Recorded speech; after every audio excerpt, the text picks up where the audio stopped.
আমার স্নেহের ছাত্রছাত্রীরা, আশা করি তোমরা খুব ভালো আছো। তো আমি আগেই বলেছি যে ফার্স্ট সামেটিভ যে এক্সামটা আছে না, সেটা তোমাদের এপ্রিলের ফার্স্ট উইক হওয়ার সম্ভাবনা আছে, যদি না ভোট চলে আসে। তোমরা সবাই জানো এবছর লোকসভা ভোট আছে, যে কারণে পরীক্ষাগুলো একটু এদিক ওদিক হতে পারে আর কি। তো যাই হোক, যদি সব কিছু নর্মাল চলে তাহলে তোমাদের এপ্রিল 2024 তোমাদের ফার্স্ট সামেটিভ এক্সাম হবে। তো পড়াশোনা তোমরা জোর কদমে শুরু করেছো, যেটুকু আমি খবর পাচ্ছি বা আমি বুঝতে পারছি। তো দেখো, আমি কতকগুলো মানে প্রচুর পরিশ্রম করে কারকের হাই কোয়ালিটি নোটস কিছু আমি বানিয়েছি, যেগুলো 2025 সালের জন্য ভীষণ ভীষণ রকম ইম্পর্ট্যান্ট। তো আমি চাইবো তোমরা এই প্রশ্নগুলো তৈরি করে রাখো। কেউ যদি বলো যে স্যার এগুলো আমি আপনারগুলোই করতে হবে, কে বলেছে? কেউ বলেনি। আমারগুলো করতে হবে সেটাও কেউ বলেনি, আমিও করতে বলছি না। যদি ভালো লাগে তবে তোমরা নোটসগুলো খাতায় লিখে রাখতে পারো, আবার না ভালো লাগলে নাও লিখে রাখতে পারো। সম্পূর্ণ ব্যাপারটা তোমাদেরই, তোমাদের উপর আমার কোনো জোর চলে না, এটা আমি ভালো করেই জানি। কারণ দেখো, যদি তোমরা আমার কথা সব কথা ঠিকঠাক শুনতে, তাহলে নিশ্চয়ই আমি যে এক্সামগুলো নিতাম সেগুলো সবাই দিতে। কিন্তু আমি টেলিগ্রাম গ্রুপে বলো বা হোয়াটসঅ্যাপ গ্রুপে বলো, সেখানে তোমরা কেউ এক্সাম দিচ্ছ না, শুধু ভিডিওগুলো কেউ কেউ দেখছো, কেউ কেউ দেখছো না। সেটা আমার কাছে ব্যাপার নয়। আমি প্রথমেই বলেছি, ইউটিউব আমার কাছে বিজনেসের জন্য নয়। আমি যে কোনো একজন স্টুডেন্টের কাছে পৌঁছতে চাই, যে অন্তত আমার কথাগুলো ফলো করবে। তো দেখো, আমি দেখেছি যে আমার যেটুকু ট্রেস বা আমি যেটুকু অনলাইনের ব্যাপার বুঝি, তাতে বুঝতে পারি যে আমার ম্যাক্সিমাম ভিডিও যারা দেখছে, যে সমস্ত স্টুডেন্ট বা যে সমস্ত গার্ডিয়ান, তারা সবাই ম্যাক্সিমামটাই কলকাতা এবং বার্ডওয়ান অর্থাৎ বর্ধমান এরিয়ার মানুষ দেখছে আর কি। কারণ আমার যে স্টাইলটা, যেহেতু আমি ওই জায়গাতেই বড় হয়েছি, তাই ওই জায়গাতেই একটু ওই জায়গা ঘেঁষা একটু, তাই ওখানকার মানুষের বেশি পছন্দ হচ্ছে বলে মনে হয়।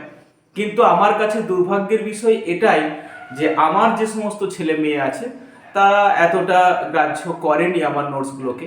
কারণ তাদের কাছে আমি এটা আমার ফল্ট, তাদের কাছে আমি পৌঁছতে পারিনি। বাট আমি চেষ্টা করে যাব তোমাদের কাছে পৌঁছাবার, তোমাদের মতো হয়ে। একদিন না একদিন তো পছন্দ করবে, আমার সেটুকুই আশা। তো চলো, কথায় কথা না বাড়িয়ে আমি তোমাদেরকে আমার স্পেশাল নোটস কারকের উপরে, যেগুলো আমি বানিয়েছি, অনেক ভীষণ কষ্ট করে এই নোটসগুলো বানিয়েছি। তোমরা একটু মন দিয়ে যদি শুনেও নাও, তাতেই আমার পক্ষে যথেষ্ট। আর তোমরা এগুলো নিজেদের খাতায় লিখতেও পারো, নাও পারো, সম্পূর্ণ ব্যাপারটা তোমার। তো চলো শুরু করি। দেখো, কারক কি?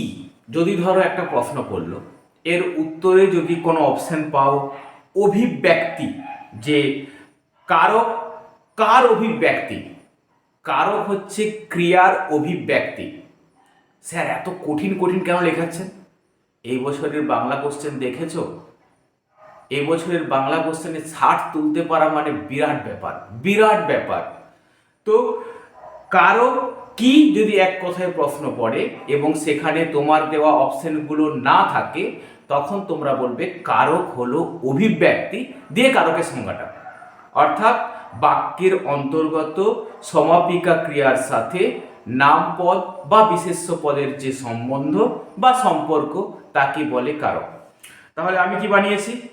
কারক কি? তোমরা প্রথমে লিখবে কারক হলো কারক হলো ক্রিয়ার অভিব্যক্তি, একটা সেমিকোলন, সেখানে লিখবে তারপরে বাক্যের অন্তর্গত সমাপিকা ক্রিয়ার সাথে নামপদ বা বিশেষ্য পদের যে সম্বন্ধ, তাকে বলা হয় কারক। একটা উদাহরণ তোমরা অবশ্যই দেবে। আচ্ছা, যদি পরীক্ষায় প্রশ্ন পড়ে বাক্যে সমাপিকা ক্রিয়ার সাথে বিশেষ্য পদের কোন সম্পর্ক থাকে, তোমরা সঙ্গে সঙ্গে লিখবে অর্থগত সম্পর্ক থাকে। তাহলে সম্পর্কটা কেমন হবে? অর্থগত সম্পর্ক। খুব খুঁটিয়ে খুঁটিয়ে তৈরি করা নোটস এগুলো আমার, যাতে তোমাদের 1 নাম্বারও ছাড়া না যায়। আচ্ছা, যদি নেক্সট প্রশ্ন পড়ে যে বিভক্তি শব্দের অর্থ কি, বিভাজন, 2 নম্বর ব্যবধান, 3 নম্বর আরেকটা লিখে নাও বিশেষ রূপে ভাগ। বিশেষ রূপে ভাগ, এই উত্তরটা আমি পেয়েছি একটা একাডেমির বই থেকে, যেখানে এই অর্থটা দেওয়া ছিল বিশেষ ভাগ। হয়েছে? ওকে, বিভক্তি কাকে বলে বিভক্তির ক্লাস আমি বুঝিয়ে দিয়েছি। এরপরে তোমরা করো তোমার জন্য যেটা ইম্পর্টেন্ট কোশ্চেন। তাহলে বিভক্তি 3টা অর্থ বললাম, একটা হচ্ছে বিভাজন, একটা হচ্ছে ব্যবধান, আর একটা হচ্ছে বিশেষ রূপে ভাগ। এটা হচ্ছে বিভক্তির অর্থ। আচ্ছা, এরপর দেখো যে তোমরা করবে, আমি একটা প্রশ্ন দিয়েছিলাম শূন্য বিভক্তি কাকে বলে, এর অপর নাম কি, আর বাংলা ভাষায় এর প্রয়োজনীয়তা কোথায়। তোমরা জানো, উত্তরটা আমি বলেই দিচ্ছি আরেকবার, আমি যদিও বলে দিয়েছিলাম আর কি, যে শব্দ বিভক্তি চিহ্ন শব্দে যুক্ত হয়েও নিজে অপ্রকাশিত থাকে এবং শব্দকে পদবাচ্য করে তোলে বা পদে পরিণত করে, যে কোনো একটা লিখবে, হয় শব্দকে পদবাচ্য করে তোলে, না হলে শব্দকে পদে পরিণত করে, তাকে বলা হয় শূন্য বিভক্তি। আই রিপিট, যে শব্দ বিভক্তি চিহ্ন শব্দে যুক্ত হয়েও নিজে অপ্রকাশিত থাকে এবং শব্দকে পদে পরিণত করে বা পদবাচ্য করে তোলে, তাকে বলে শূন্য বিভক্তি। একটা উদাহরণ দেবে, দিয়ে উদাহরণটা দেওয়ার পরে যে লিখবে পরের প্রশ্ন, শূন্য বিভক্তির অপর নাম অবিভক্তি। আচ্ছা, লেখো, প্যারা করে লিখবে, কোনো শব্দের সাথে শূন্য বিভক্তি যোগ করলে শব্দ রূপের, অর্থাৎ শব্দের যে রূপ তার কোনো পরিবর্তন হয় না, তাই শূন্য বিভক্তির অপর নাম অবিভক্তি। একটা শর্ট কোশ্চেন ঢুকে গেল কিন্তু এখানে, শূন্য বিভক্তির নাম অবিভক্তি কেন, তাই লিখবে শূন্য বিভক্তি যোগ করলে শব্দের রূপের কোনো পরিবর্তন হয় না, তাই শূন্য বিভক্তির অপর নাম অবিভক্তি। নেক্সট প্যারা, বাংলা ভাষায় বিভক্তি চিহ্ন কটা আছে, আমি আগেই বলেছিলাম একে রে তোর আর শূন্য, আর এই বিভক্তির অপর নাম অন্তস্থ বিভক্তি। তাহলে একে রে তোর শূন্য অন্তস্থ, সেটা তোমরা লিখে নেবে। যে পরীক্ষায় তো আর লিখতে পারবে না যে একে রে তোর, তোমরা কি করবে না, বাংলা ভাষায় বিভক্তি চিহ্ন মাত্র 5টি, এরাই হচ্ছে মৌলিক বিভক্তি। এরা হচ্ছে এ, কে, রে, তে এবং এর, এই 5টা হচ্ছে মৌলিক বিভক্তি। শূন্য কিন্তু মৌলিক বিভক্তির মধ্যে আমরা ফেলি না শূন্যকে। লেখো, এই এ, কে, রে, তোর দিয়ে, অর্থাৎ এ, কে, রে, তে এবং এর দিয়ে, এর সাহায্যে যখন বিভক্তির অভাব পূর্ণ না হয়, অর্থাৎ যখন বিভক্তির এদের সাহায্যে সমস্ত শব্দকে পদে পরিণত করতে না পারা যায়, আই ক্লিয়ার ইট, একটু ধীর স্থিরভাবে বোঝো, যখন মৌলিক বিভক্তিগুলি অর্থাৎ এ, কে, রে, তে এবং এর বিভক্তির সমস্ত কার্য সম্পাদন করতে না পারে, তখন একটি অবিভক্তির প্রয়োজন হয়ে পড়ে বা অবিভক্তি বা শূন্য বিভক্তির প্রয়োজন হয়ে পড়ে, তার জন্যই শূন্য বিভক্তির ব্যবহার করা হয়। তোমরা অবিভক্তিটা ডাইরেক্ট না লিখে আরো ইজি করে বলতে পারো, এ, কে, রে, তে এবং এর, এই 5টি মৌলিক বিভক্তির সমস্ত ক্রিয়া সম্পাদন করতে না পারলে এক বিশেষ বিভক্তির প্রয়োজন হয়, যা হলো অবিভক্তি। সেই অবিভক্তি নিয়ে এসে মৌলিক বিভক্তির অভাব পূরণ করা হয়, তাই শূন্য বিভক্তির ব্যবহার বাংলায় এসেছে। আচ্ছা, এখান থেকে আমি তোমাদের জন্য 2025 সালে একটা কোশ্চেন গ্যারান্টি দিয়ে বলে রাখছি, হয় শূন্য বিভক্তি না হলে তির্যক বিভক্তি। এখান থেকে একটা কোশ্চেন অবশ্যই পড়বে, সেটা হচ্ছে তির্যক বিভক্তি কাকে বলে। লেখো, যে ইজি, যেটা একদম ইজি, যেগুলো টাফ সেগুলো আমি লিখে দিয়েছি আগের ক্লাসে, তোমরা দেখে নেবে ওটা বিভক্তির ক্লাসগুলো। তো যেটা একদম সবাই লিখতে পারবে সেই বিভক্তিটাই আমি সংজ্ঞাটা লিখে দিচ্ছি এখানে।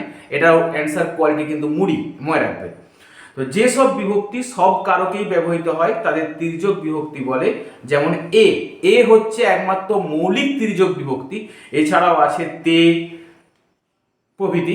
কিন্তু যদি বলা হয় তির্যক বিভক্তির নামকরণ তির্যক বিভক্তি করা হলো কেন, কারণ বলতে হবে ওটা এই তির্যক বিভক্তি শব্দের সাথে তির্যকভাবে উন্নীত হয় বলেই একে তির্যক বিভক্তি বলা হয়। আচ্ছা, বাংলা ভাষায় ব্যবহারিক বিভক্তি কত প্রকার? লেখো, নতুন কোশ্চেন, একটা একদম নতুন ধরনের কোশ্চেন। বাংলা ভাষায় ব্যবহারিক বিভক্তি দু প্রকারের। কি কি? একটা হচ্ছে যথার্থ বিভক্তি, অর্থাৎ যেখানে এ, কে, রে, তে এবং এর আছে। আর দু নম্বর হচ্ছে বিভক্তি রূপে ব্যবহৃত পদ। বিভক্তি রূপে ব্যবহৃত পদ, একটা হচ্ছে বিভক্তি যে শব্দের সঙ্গে লেগে থাকে, আর একটা হচ্ছে বিভক্তি রূপে, বিভক্তি নয় কিন্তু বিভক্তি রূপে ব্যবহৃত পদ, সেটার উদাহরণ হিসেবে বলবে অনুসর্গ। অনুসর্গ হচ্ছে একটা সেপারেট পদ যে বিভক্তির মতো কাজ করে, বিভক্তি নয় কিন্তু বিভক্তির মতো কাজ করে। তাহলে একটা হচ্ছে মৌলিক বিভক্তি বা যথার্থ বিভক্তি বলতে পারো, আর একটা হচ্ছে বিভক্তি রূপে ব্যবহৃত পদ। ওকে, এরপরে তোমরা করো ধাতু বিভক্তি কটি ও কি কি ভাগে ভাগ করা যায়।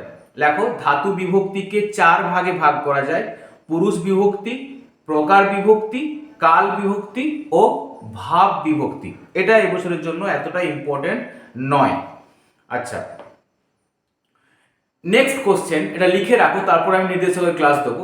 নির্দেশক বলতে কি বোঝো? বাংলা ভাষার বচন কারক নির্ণয় করতে এবং কোনো পদের সংখ্যা পরিমাণাদি নির্দেশ করতে বা পদটি সম্পর্কে নিশ্চিত করে জানতে যেসব প্রত্যয়ের ব্যবহার করা হয় তাদেরকে নির্দেশক বলে। যেমন টিটা, খানিখানা, গুলিগুলো প্রভৃতি। আচ্ছা, এরপরে করো কর্তা শব্দের অর্থ কি। এটা তোমাদের জন্য ভীষণ ইম্পর্টেন্ট। কর্তা শব্দের অর্থ কি? লেখো, কর্তা শব্দের ব্যুৎপত্তি ধাতু চিহ্ন দাও ক্রি যুক্ত ত্রি হয়েছে। আচ্ছা, অর্থাৎ যে করে, এটা হচ্ছে কর্তা শব্দের অর্থ হয়েছে। এই যদি বলে কর্তৃ বাক্যে কর্তাকে কিভাবে খুঁজে পাওয়া যায় সেটা তোমরা জানো, কে দিয়ে প্রশ্ন করে খুঁজে পাওয়া যায়। বাক্যে যে বা যিনি ক্রিয়া সম্পাদন করেন তিনি কর্তা হয়েছে। কর্তৃকারক কাকে, কর্তা কাকে বলে? তখন এটা বাক্যে যে বা যিনি ক্রিয়া সম্পাদন করেন তাহলে তিনি হলেন কর্তা। আচ্ছা, অর্থাৎ যারা একটু হাই কোয়ালিটির নোটস লিখবে তারা এটা লিখবে, যারা একটু এভারেজ টাইপের, যারা অ্যাকচুয়ালি তোমরা সবাই ব্রিলিয়ান্ট, এটা ধরেই নেবো, এটা ফুলাবার জন্য বললাম। তো যারা আমি ধরে নেবো সবাই ব্রিলিয়ান্ট, তো যারা একটু হাই স্ট্যান্ডার্ডের নোটটাকে তুলছো তারা লিখবে কর্তা শব্দের অর্থ ক্রিয়া সম্পাদক বা ক্রিয়া নিষ্পাদক। ক্রিয়া সম্পাদক বা ক্রিয়া নিষ্পাদক, এটা হচ্ছে কর্তা শব্দের অর্থ। এবার যদি বলে কর্তৃকারক কাকে বলে, এটা তো কর্তা কাকে গেল, পরীক্ষায় সবাই এই ভুলটাই করে দেয়। কর্তৃকারক কাকে বলে, যখন পরীক্ষায় প্রশ্নটা পড়ে তখন তোমরা কর্তার সংজ্ঞাটা লিখে দাও, কর্তা কাকে বলে, এই কারণে নাম্বার আসে না। এটা খেয়াল রাখবে, কর্তা কাকে বলে আর কর্তৃকারক কাকে বলে দুটো সেপারেট প্রশ্ন, তাই খেয়াল রাখবে। লেখো, যে নামপদ বা যে বিশেষ্য পদ ক্রিয়া সম্পাদন করে, কমা দেবে একটা, তার বা তাদের সঙ্গে ক্রিয়া সমাপিকা ক্রিয়াপদের। আবার বলছি, যে নামপদ ক্রিয়া সম্পাদন করে, একটা সেমিকোলন দেবে, তার বা তাদের সঙ্গে ক্রিয়াপদের অর্থ সম্পর্ককেই কর্তৃকারক বলে। তাহলে কর্তৃকারকের সংজ্ঞা কিন্তু আলাদা আর কর্তার সংজ্ঞা কিন্তু আলাদা। আচ্ছা, দিয়ে একটা পূর্ণচ্ছেদ দেওয়ার পরে যারা আমার একটু ভালো ছেলে মেয়ে তারা এই লাইনটা লিখে দেবে, তো একটি বাক্যের কর্তা ক্রিয়ার সম্পাদক বা চালক বা নিষ্পাদক। আচ্ছা, এরপরে করো, তোমরা বাকি যত তোমরা সব পারবে, যেমন প্রয়োজক কর্তা, প্রয়োজক কর্তার মধ্যে পার্থক্য কি, কাকে বলে, এগুলো আগের ক্লাসে আমি করিয়ে দিয়েছি। এখান থেকে বহু ক্রিয়ার একটা কর্তা, এগুলো তো করিয়ে দিয়েছি, যেগুলো ইম্পর্টেন্ট আমি শুধু সেগুলো বলে যাচ্ছি। কর্মকর্তৃবাচ্যের কর্তার অপর নাম কি? একটা উদাহরণ সহ সংজ্ঞা দাও। এটা মুখস্থ করে নেবে, আমি বলছি এটা মুখস্থ করে নেবে। 2025-এ এই প্রশ্নটা ভীষণ ইম্পর্টেন্ট, কারণ কর্মকর্তৃবাচ্যের কর্তার অপর নাম কি আর এর উদাহরণ সহ সংজ্ঞা দাও, এটা চট করে যে কোনো বই পাবে না। আর এটা আসার সম্ভাবনা কিন্তু প্রবল, কারণ এটা অনেকবার ধরেই বিভিন্ন টেস্টের পরীক্ষাতে রিপিট হয়েছে, তাই একটু খেয়াল রাখবে। আর ট্রাস্ট মি, দেখো, কর্মকর্তৃবাচ্যের কর্তার অপর নাম বা অন্য নাম ছদ্মকর্তা, কর্তা। আচ্ছা লেখো, পূর্ণচ্ছেদ দেবে, একটা পূর্ণচ্ছেদ দিতে পারো বা সেমিকোলন দিতে পারো। কর্মকর্তৃবাচ্যে কর্তা উপস্থিত না থাকায় কর্মই কর্তার আচরণ করে, একে কর্মকর্তৃবাচ্যের কর্তা বলে। এটা তোমাদেরকে আমি বোঝাবো কখন বলো তো? আগে বাচ্য শিখিয়ে, একদম লাস্টে বাচ্য শিখিয়ে তারপরে কর্মকর্তৃবাচ্যের কর্তা বোঝাবো। এটা প্রত্যেকবারই আমি তাই করে থাকি, কিন্তু তোমাদের পরীক্ষার জন্য এই সংজ্ঞাটা আমি এখন লিখিয়ে দিলাম যে কি বললাম, কর্মকর্তৃবাচ্যের কর্তার অন্য নাম হচ্ছে ছদ্মকর্তা। কর্মকর্তৃবাচ্যে কর্তা উপস্থিত না থাকায় কর্মই কর্তার আচরণ করে, একে কর্মকর্তৃবাচ্যের কর্তা বলে। মনে রাখবে, এটা তোমরা লিখবে না, এটা তোমরা মনে রাখবে। প্রকৃতপক্ষে এটি একটি কর্ম। উদাহরণ, এই উদাহরণটাকেও মুখস্থ করে নেবে। শাক বাজে বা পেন্সিলে লেখে। পেন্সিল তো আর নিজে লেখে না, আর শাকও নিজে বাজে না, তাই এটা বোঝাবো যখন তখন বোঝাবো। এখন লিখে নাও। নেক্সট ওয়ান, উপবাক্যীয় কর্তা কাকে বলে? লেখো, বাক্যের বিশেষ্যধর্মী উপবাক্য। এখন স্যার উপবাক্য কি? যেদিন ব্যাকরণের ক্লাসগুলো আমি দেবো, এই ডাউটগুলো আমাকে কমেন্টে লিখবে যে স্যার এটা বুঝতে পারিনি, এটা বুঝতে পারিনি। আমাকে হোয়াটসঅ্যাপে লিখে কোনো লাভ নেই, আমি বারবার আই রিপিট, আমাকে তোমরা হোয়াটসঅ্যাপে লিখছো, হোয়াটসঅ্যাপে লিখে আমাকে কি করবে? হোয়াটসঅ্যাপে আমি রিপ্লাই দেবোই না, কারণ আমি প্রথম কথা কি বলেছি, আমি প্রত্যেক দিন রাত্রিরে 12টা বাজুক 1টা বাজুক আমি শুধু কমেন্টসগুলো পড়ি, কারণ কিছু কমেন্টস আমাকে ডিলিট করতে হয়, কিছু কমেন্টস আমাকে রাখতে হয়। তোমরা যেমন কালকের ভিডিওতে একটা কমেন্টস দিও, স্যার আপনার পিছনে ব্যাগ ঝুলছে। তো এটা কোনো ম্যাটার নয় আমার কাছে, আমার পিছনে কি ঝুলছে, আমার পেছনে কে আছে, আমি যখন কোনো কাজ করি সেদিকে আমি খেয়াল রাখি না। আর আমি তো প্রথমেই বলেছি, আমি তো এই চ্যানেলে ফ্যাশন করতে নামিনি, আর আমি কোনো কিছু দেখাতে নামিনি, আমি জাস্ট বোঝাতে নেমেছি আর তোমাদেরকে শেখাতে নেমেছি। ঠিক আছে, আমার ভিডিওকে 2 লাখ 5 লাখ লোক দেখতে হবে এরকম কোনো ব্যাপার নেই। আমার ভিডিও যদি একজন দেখে এবং সে যদি প্রকৃতপক্ষে শেখে, আমার সেটুকুই লাভ, কারণ আমার কাছে ইউটিউব বিজনেস নয়, শুধু তার কাছে পৌঁছানোই আমার লক্ষ্য। সো আর জ্ঞান দেবো না, বাড়তি কথা বলে কোনো লাভ নেই। তো দেখো, বাক্যের বিশেষ্যধর্মী উপবাক্য, কমা দেবে একটা, কর্তার ভূমিকা নিয়ে হয়েছে, ক্রিয়া সম্পাদনে সাহায্য করলে তাকে উপবাক্যীয় কর্তা বলে। যেমন, যদি ভাবো স্বার্থপরতাই সত্য, এটা হাইফেন দেবে, ভুল ভাবছো। আচ্ছা, নেক্সট, সাধন কর্তার অন্য নাম কি? একটা সংজ্ঞা দাও, উদাহরণসহ সংজ্ঞা লেখো। সাধন কর্তার অপর নাম যন্ত্রাত্মক বা উপায়াত্মক কর্তা। মনে রাখবে, কোনো বাক্যের কর্তা যদি জড় বস্তু হয়, যেমন ঢেকি স্বর্গে গিয়েও ধান ভানে, ঢেকি ঢেকি কি স্বর্গে গিয়ে একাই ধান ভানতে পারবে? ঢেকির পেছনে কেউ একটা, ঢেকি কি টু ম্যান ধ্যাচার প্যাচার ওয়ান ম্যান সেকি, দ্যাটস কল ঢেকি। আরে বাবা, দুজন পা দিয়ে ঢেকিটাকে প্রেসার দেয় না, সেটাকে বলা হয় ঢেকি। তো ঢেকি তো নিজে নিজে ধানটা ভানতে পারে না, কে ভানে? দুজন মানুষ ঢেকিকে কি বলে, ওটাকে পাহাড় দেওয়া বলে, পেছনটা একটা প্রেসার দেয়, সামনেটা তবে ওঠে। তো সেটাকে বলা হচ্ছে যখন কোনো জড়বস্তু বাক্যের কর্তা হয়ে যাবে। মনে রাখবে, আই রিপিট, যখন কোনো জড়বস্তু বাক্যের কর্তা হবে তাকে বলা হয় সাধন কর্তা। লেখো, সাধন কর্তার অপর নাম যন্ত্রাত্মক বা উপায়াত্মক কর্তা। যন্ত্র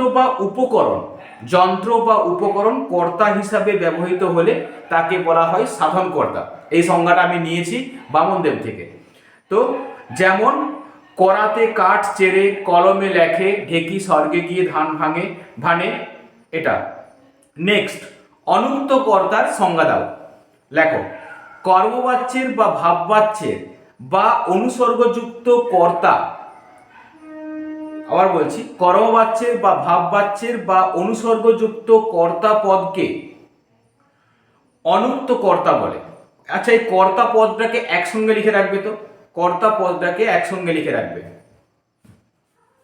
তাহলে কি বললাম, কর্মবাচ্যের বা ভাববাচ্যের বা অনুসর্গযুক্ত কর্তা পদকে অনুক্ত কর্তা বলে।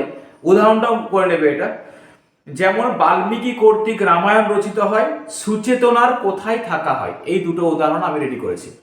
তো চলো, কর্তৃকারক থেকে যে সমস্ত প্রশ্ন হয় সেগুলো আমি তোমাদের করিয়ে দিলাম। তারপরে ধরো বহু ক্রিয়ার একটা কর্তা, এক ক্রিয়ার এক কর্তার বহু ক্রিয়া, এরকম তোমাদের কর্তৃকারকের ক্লাস আমি করিয়ে দিয়েছি। কারক থেকে ইম্পর্টেন্ট নোটস দেওয়ার ক্লাস আজ থেকে শুরু হলো। মনে রাখবে, আমি যে প্রশ্নগুলো বলবো 2025-এ তার বাইরে কোনো প্রশ্ন আসবে না। তার উপরে এগুলো প্রথমে তৈরি করিয়ে দেবো, তারপরে আমি সাজেশন দেবো। কিন্তু আই রিপিট, আমার সংজ্ঞা যারা অ্যাটেম্প্ট করছো, একটা ওয়ার্ড কিন্তু মাঝখানে বাদ দেবে না, বাদ দিলেই কিন্তু অর্থ উল্টো পাল্টা হয়ে যাবে। হয়েছে তো? আই রিপিট, যে কোনো ওয়ার্ড তোমরা বাদ দেবে না। I repeat and I request. তো চলো, তোমরা মন দিয়ে পড়াশোনা করো। আমি বলেছিলাম বাংলার জন্য 40 মিনিট ফাঁকা রাখতে, তার 20 মিনিটের ভিডিও আমি তোমাদেরকে একটা দিচ্ছি, তোমরা পারলে দেখো, দেখলে ভালো, না দেখলে আরো ভালো। আমারও কোনো চাপ নেই, তোমাদেরও কোনো চাপ নেই। তো চলো, শুভরাত্রি।